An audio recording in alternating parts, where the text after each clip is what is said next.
Alright guys, welcome back. Today I have a pretty interesting video, maybe not so much for my subscribers, but maybe a little more for my family if they're watching. So today's video is about my great-grandfather Eugene's service during World War II. Now I know people in the past have asked me if I had family members who served. To the best of my knowledge, this is my only close relative that has served in World War II. So I want to start out this video by saying I was never able to meet him because he passed away before I was born. So this information that I've gathered is from paperwork that he left behind and research that I've done for this video. So to any of my family watching, I'm not trying to discount any of your stories. This is just what I was able to gather, and I know a lot of this information in this video was actually previously unknown. My great-grandfather Eugene was born on March 18th, 1920 in Buffalo, New York. I have little to no information on his childhood other than that he did 6 years of grammar school and left in 1935, so we're just going to jump straight into the 40s. According to his official separation papers, he was working for Chevrolet Motor Company in 1943 as a stock handler, working in the stockroom, putting airplane parts in stock and delivering various parts to different departments of the factory. Now, there are two Chevrolet Motor Company plants that were open in Buffalo, New York at the time. One of them was called the Buffalo Assembly, and the other was called the Tonawanda Engine Plant.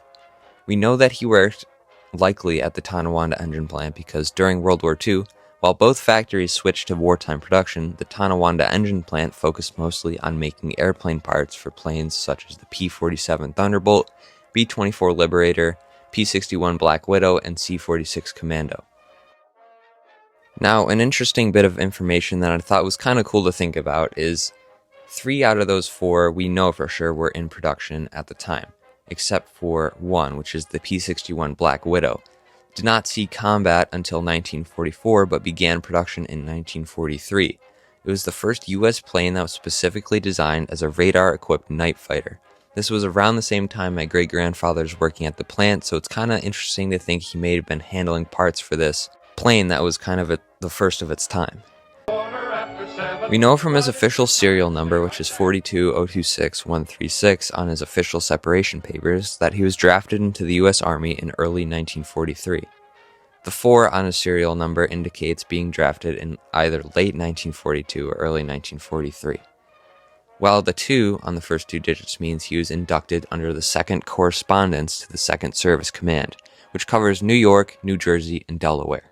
His separation papers state he is entered into active service on November 19, 1943, meaning that's his first day of boot camp. He went to basic training as an infantryman for 4 months, getting out of basic likely around March 1944. Now, an interesting bit of information from his Purple Heart citation is that he was a member of the 110th Infantry Regiment of the 28th Infantry Division, also known as the Keystone Division, but also known as the Bloody Bucket, which oddly enough was a Pennsylvania National Guard unit. A common occurrence for draftees during World War II was for them to be transferred a state or 2 over to help fill in gaps in a specific division or regiment, even if that means they're not from Pennsylvania natively. The 28th Infantry Division played a key role in some of the toughest battles on the Western Front during mid-1944 to the end of the war. After having got out of basic training in either late March of 1944 or April of 1944, it was typical for GIs to have some time to stay with their family before they went overseas. My grandmother let me borrow these photos, and as you can see on the top, they are dated 6/44. Now, I'm just speculating, but you can only assume that these were likely taken before he left. This matches the timeline of the 28th Infantry Division pretty well, seeing that the 28th Infantry Division would get to Normandy in late July 1944. So gathering the information from the photos, he was likely shipped over to England in June of 1944, where the main waves have already landed in France, but secondary waves are gearing up to go over to Normandy. Arriving in England, the 28th Infantry Division would stay at Camp Chiselton from July 1st to July 17th of 1944. Now, this is a photo of my great-grandfather working as an MP. There is absolutely no way of knowing this, but there is a possibility that this photo was taken at the camp in July of 1944. On July 18, 1944, the 28th Infantry Division traveled 58 miles to the port of embarkment in Southampton, England, arriving at 4:20 p.m. The 28th would then be held up at the marshalling grounds from July 18th to July 20th, 1944.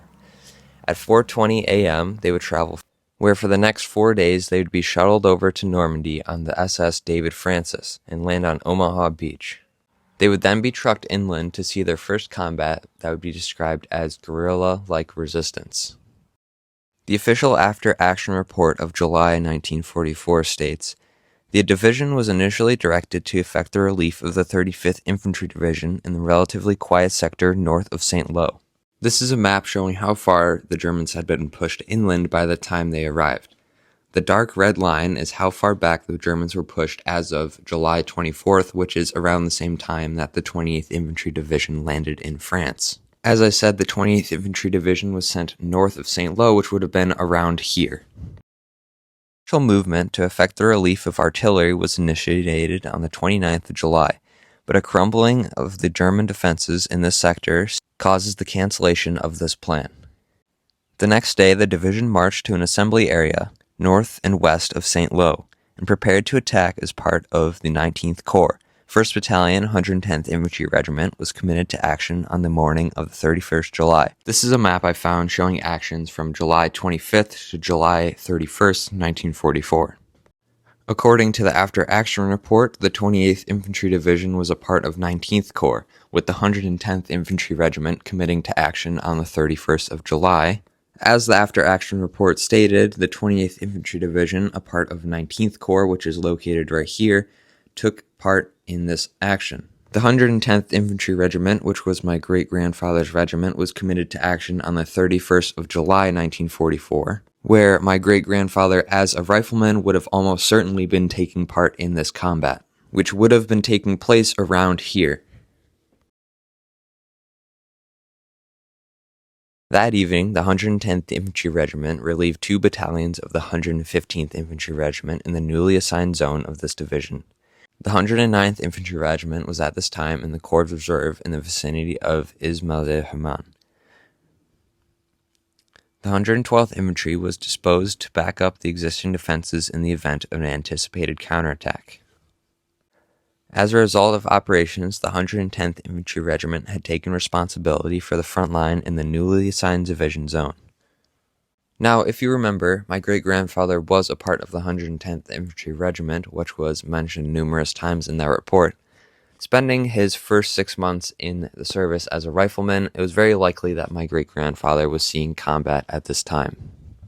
The 28th Infantry Division would continue fighting in the hedgerows, fighting all the way through August, with the August after-action report stating, was advancing in contact with enemy or making long movements due to rearrangement of zones of action throughout the month. As a part of 19 Corps, it engaged in the continued action for several days in the St. Lo area, following which it was motorized and moved east to the vicinity of Mortain.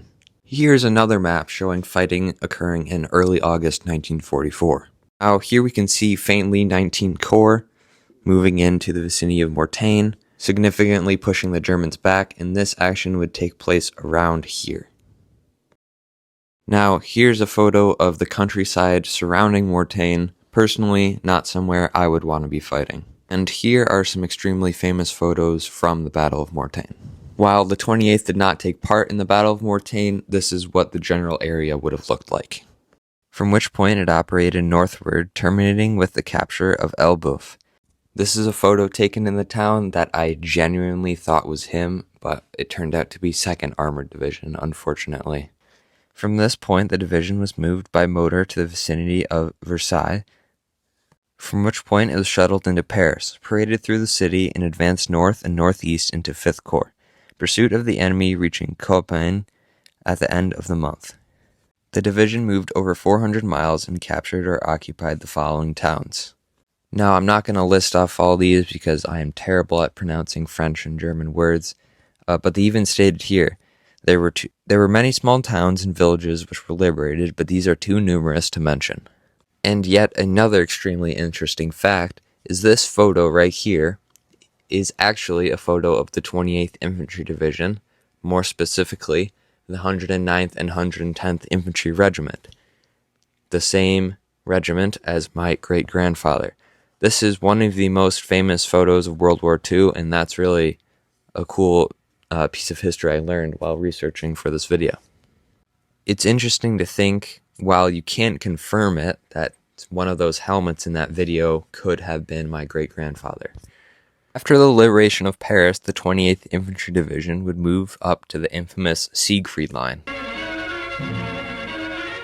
Americans advancing into Germany passed through anti-tank defenses of the Siegfried Line. Dragon's Teeth is the nickname of these strongly built, reinforced concrete structures, but the Americans are going through this part of the impregnable wall on roads kindly built by the Hun himself. Arrangements for blocking the roads have been made, but as more than one expert has pointed out, the strength of a line depends on the men holding it. Here, apparently, they were absent. The Siegfried Line, however, is more than Dragon's Teeth. It's a system of defenses many miles deep. By no means impregnable, it is a stiff obstacle. Many forts and pillboxes overrun by the Americans are blown up.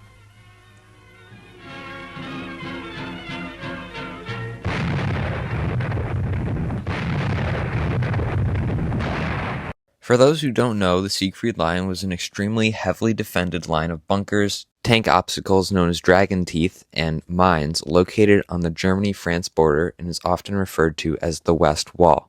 September of 1944 was a particularly important month in the push to the Siegfried Line. The 28th Infantry Division was a key part of this push. As is shown on this map, the Germans were nearly pushed back to the German border by 11th September 1944. We can see here the 28th Infantry Division and my great-grandfather would have been operating in this general area under the 12th Army and 19th Corps. Once they were there, they were halted due to the impenetrable force of the line itself. From the 1st to 2nd of September 1944, they would clear up northern parts of France and cross the Aisne River, advanced north, and the 110th Infantry Regiment cleared out Saint-Quentin. From the 3rd to 6th September, they moved east, cleaning up pockets of resistance en route. From the 7th to 10th of September, they crossed the Meuse River near Sedan and moved east, cleaning up pockets of resistance and clearing roadblocks, entered Belgium near Florenceville, and continued activity to the vicinity of Arlon. 11th September, 112th Infantry Regiment, attached to the 5th Armored Division, moved and operated to the vicinity of the city of Luxembourg. The division moved north to the assembly area in the Duchy of Luxembourg and sent its first patrols across the Aare River into Germany. The 12th September, reconnaissance in force was initiated in pursuit of the corps in order of the 1st Battalion, 109th Infantry Regiment. The 109th Infantry Regiment secured a bridge intact in its zone and together with the 1st and 2nd Battalion, 110th Infantry Regiment, entered Germany and advanced to the positions of readiness to attack the Siegfried Line. On the 13th of September, the remainder of the 110th Infantry Regiment and additional elements of the 109th Infantry Regiment entered Germany with patrols penetrating the West Wall in search of best spots to attack it. Now, keep that in mind because this will be important to the story. From the 14th to the 15th September, continued attacks in the 1st Battalion of the 110th Infantry Regiment fought its way through the main Siegfried Line to create the first gap in Germany's main western defenses. From 16th to 18th September, penetration continued, but late on the 18th, the 3rd Battalion, 109th Infantry Regiment received a counterattack that drove it back from the commanding ground to its previously occupied. Now, backing up to the 15th and 16th of September, these are important dates to my great-grandfather's story because on September 16th, he was burnt by a German flamethrower, an extremely common defensive weapon on the Siegfried Line that would often be tucked into bunkers. My great-grandfather was hit with the flamethrower, or WIA, wounded in action, on his left buttock, left leg, right hand, and face at 12:30 a.m., sustaining first and second-degree burns according to the official report. Now, you may be wondering, why was he burnt at 12:30 a.m.? That seems very late.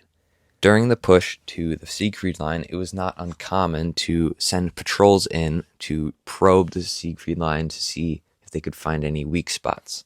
Some of these patrols taking place at night. Now, just take a second to think how absolutely terrifying it would be to be on a patrol trying to find weak spots in the Siegfried Line. It's the middle of the night, and all of a sudden you see a flame from a flamethrower shooting through the sky. That seems pretty terrifying to me, especially if those flames are coming right at you. Now, I can't confirm this is exactly how the series of events went down, but I do know he was wounded by a flamethrower in action, attacking the Siegfried Line at 12:30 a.m. From all the historical clues and context that I have, this is the most likely scenario that would have occurred. According to my family, he was not one to talk about his service in World War II. This is why I cannot confirm this is exactly how it went down. It was originally thought that he earned his Purple Heart in France, but according to the medical report, this event occurred in Germany. This information on the medical report also perfectly matches the after-action reports of September 15th to 16th, stating the 110th Infantry Regiment made the first major push into the West Wall, into Germany. As you can see from this map, the dotted red line is where the German lines were on 15th September 1944, so this would have been around the same time where he was wounded. My great-grandfather would then be admitted to the 45th Field Hospital. The 45th Field Hospital was a highly mobile field hospital that would pack up and follow the front lines as they shifted.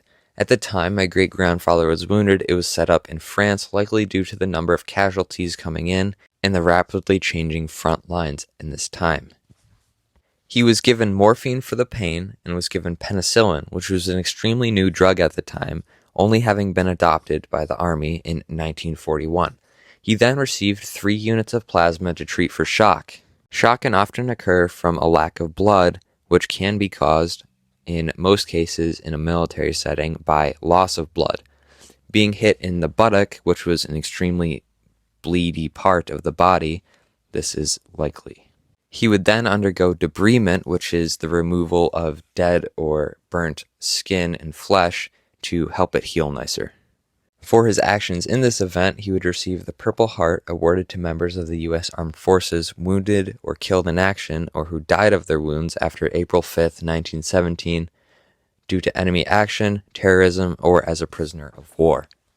A family member was kind enough to lend me his actual Purple Heart for this video. There are other accounts that I've heard from my family that he was also hit with shrapnel in his service, and while this is still very likely, so I don't want to discount that story, I just do not have much more info other than that.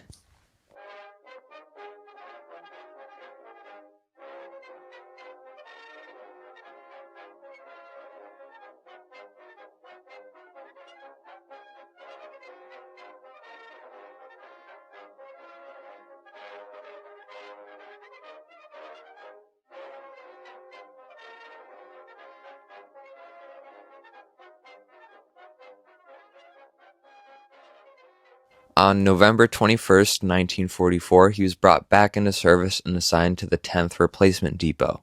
This was a depot to manage and hold incoming soldiers near the battlefronts to replace battlefield casualties. Around this time, he would then be promoted to corporal and serve as an automotive mechanic, repairing various damaged military vehicles, assuming he was promoted around the time he was discharged from the... According to the timeline, he would be in this position of automotive mechanic until April of 1945. For comparison, the war would end on May 8th, 1945. He would then be promoted again to staff sergeant after his 5 months in the motor pool, where he would still be working in the motor pool but under the title of foreman at the auto repair shop. It would be at this time where he would also supervise, instruct, and lay out work for 175 German POWs in the repair and rebuilding of military motorized vehicles. This would have been an extremely common occurrence during World War II, especially at the end, where German POWs would work around motor pools doing various jobs.